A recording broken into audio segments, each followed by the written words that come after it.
Okay, so here's part one, the trial. So this case has been going on since December 2019. Yes, December 2019, before COVID, y'all. Okay, I did not find out about the warrant until May 2020 when a police officer actually stopped us from making a report for child neglect and medical abuse against Nicole Almaguer for psychologically abusing Maya and neglecting her mental health. And that's when we found out about it. After that, I struggled to get them to arrest me. They were just harassing me with a pocket warrant for a long time. I reached out to DA investigator Brian Norris, who verified that the warrant was legit and told me I needed to turn myself in and that he couldn't help me, after he told me to basically trust him and tell him everything so that he could go tighten up with the knots in the background. So I actually called him for weeks, emailed him nonstop. I have documentation of all of it, and I kept asking him, why won't no one arrest me? I keep coming to Ellis County asking to turn myself in, asking to them to arrest me. I want to get this cleared up. I don't even know what's it about, you know? Well, turns out they issued a warrant because in December of 2019, I went to the Oaks Church and drove over there and asked them if I could park on their property because Aaliyah, my oldest daughter, and Ada had wanted to take their sister a Christmas card over at the life schools, and I was criminally trespassed, so I knew I could not go to life schools. So I went to the Oaks Church parking lot, the next safest, closest place where I thought I was safe to be because one, it's a church, and two, it's another business from the school. So anyway, while I'm there, the girls come back and a police officer approaches me and I'm like, what's up? You know, well, he's walking our way. So I didn't want to look like I'm trying to dip out. So I turned around. I was like, hey, is something wrong? He said nothing was wrong. Anyway, you guys have seen that video. So fast forward to today. Ellis County DA's office has been pursuing my case like viciously. Like they have been doing everything they can to get me to buckle down, to break down, to stop. I have been harassed during this trial. Last year when Judge Wallace terminated my husband's rights to his own child, even after everyone testified that Nicole was the problem. He terminated my husband's rights.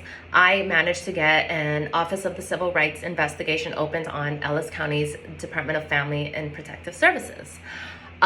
This triggered Judge Wallace. That's part of the reason he actually terminated my husband's rights. His exact words were that I'm an antagonizer.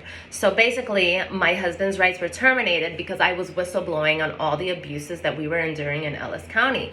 I have uncovered even more, but let me continue this part. So then, fast forward, and I'm trying to fix my tax return because every year the Texas Attorney General's Child Support Division takes my taxes and then they return it to me, but not till months later. So basically, Nicole and her attorney, by the way, he sent numerous letters. He has been fully involved in this. They have literally stolen my taxes over and over each year, and then they're forced to pay it back. But I haven't gotten this last return because I started whistleblowing, and Ann Montgomery literally called my attorney. I recorded it, and I'm going to be posting the email as well, and she threatened me about contacting government agencies and said that if I dare slander and defame their office, that it will be used against me in a criminal trespass. So they have been politically oppressing me this whole time. They've been depriving me of my civil rights to making police reports, getting proper investigations, and even having a fair trial. So check out what they did. They changed the charge yesterday. For 3 years, Ellis County DA's office and Red Oak PD and Life Schools has maintained that I entered their building. That is what the warrant has said. I will be posting this for you because the state is required to file a motion to even amend it. So you guys will all get to see this yourself. And I know this is mind-blowing and shocking for many of you to think, how can they change the charge? Well, this is why America's prison system is so large and why so many people are forced into pleas so that they can just take all our money and control our livelihood. And so that is what Ellis County did. First, they delayed this trial as long as possible. They would not arrest me. They would not give me a trial date. They kept trying to get me to plea, and I would not. Fast forward, we're getting trials. They keep canceling it. The prosecutors keep changing over and over on the case. Now the misdemeanor court guy has to help them do it.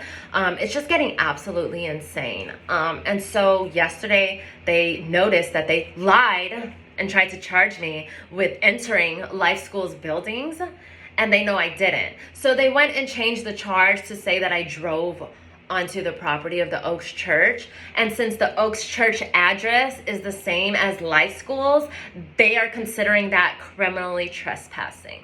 Okay, so that is how corrupt Ellis County DA's office was and how hard they were targeting me to control and submit me into this. This case was suddenly put on the calendar. They had been postponing it all year long. The last years, they're postponing it. 3 weeks ago, out of nowhere, they're like, suddenly they have one before Christmas, and my attorney's telling me, I'm not subpoenaing anyone, I'm not fighting for you on the trial, but I will fight on the sentencing part. And so he invites us to his office yesterday, and just yesterday he decides to ask me who I want to subpoena for sentencing because next week, Wednesday, I'm going to jail. My husband's here, so the attorney kind of switches up, and I feel bad for Jake because I generally believe he's one of the better attorneys, but definitely messed up on this case, and I hate to say it, but I did end up recording our last couple appointments. Jake, you lost my trust, so I know we started out with me not recording you, but I definitely was recording you for the last couple ones, so keep that in mind. With that being said, he definitely bullied us into a plea deal last night by basically supporting what Ellis County was doing. And then our one witness, he actually gave our witness to Ellis County. So Tammy Brooks from the Oaks Church, yes, the church and the woman had actually decided to partner with Ellis County DA to try to put me in jail. I'm embarrassed for this church. Like, do they even read the Bible and what it says about these kind of things? It says a lot. And these are church leaders, y'all. Leaders that are sitting there in emails talking about how uncomfortable they are with this and how they don't want to press charges and they don't want to be involved and that I can come to the church and that they're two different entities. But now all of a sudden they're willing to just give up their God to join the state and join the world to put me in jail and just make all this go away. I'm not going anywhere, Ellis County. So today, Ellis County dropped all the way down to what I wanted for my plea agreement. They had to agree to my terms. I got everything I wanted, but then Judge Calvert, who is awesome, may I add, that is a just judge. I honestly know he's a genuine person. I felt it this whole time in the case. I regret taking a plea, but this was for my husband, for my husband's peace of mind. But I believe that if I had a trial by Judge Calvert, that the state would have burned in flames. And I think that I probably could have represented myself.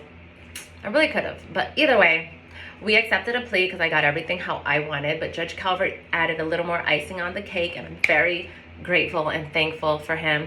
Good judges, we need more of them. So my terms are that I got a deferred adjudication. Initially, they were spending their time trying to force me into a 2-year probation, y'all, and it would stay on my record and do all this stuff. They wanted me to do parenting classes, and they wanted me to pay fines and all this crazy stuff.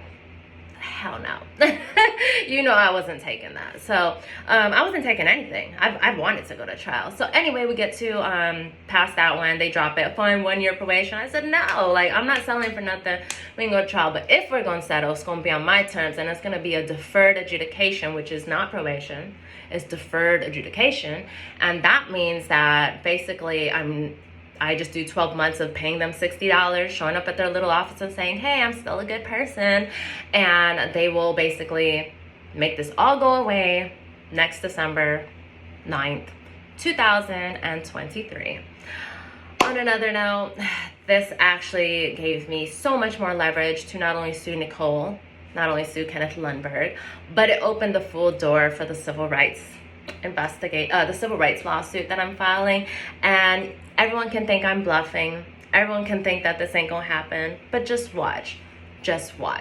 So we're gonna enjoy this little win that we took, because Ellis County didn't win. Nicole didn't win. Nicole was dying to come lie on the stand next week. Nicole didn't win. She'll be getting some nice Christmas presents this year from us for sure. A little service over on Blue Bonnet. Anyway, so with that being said, stay tuned for part 2.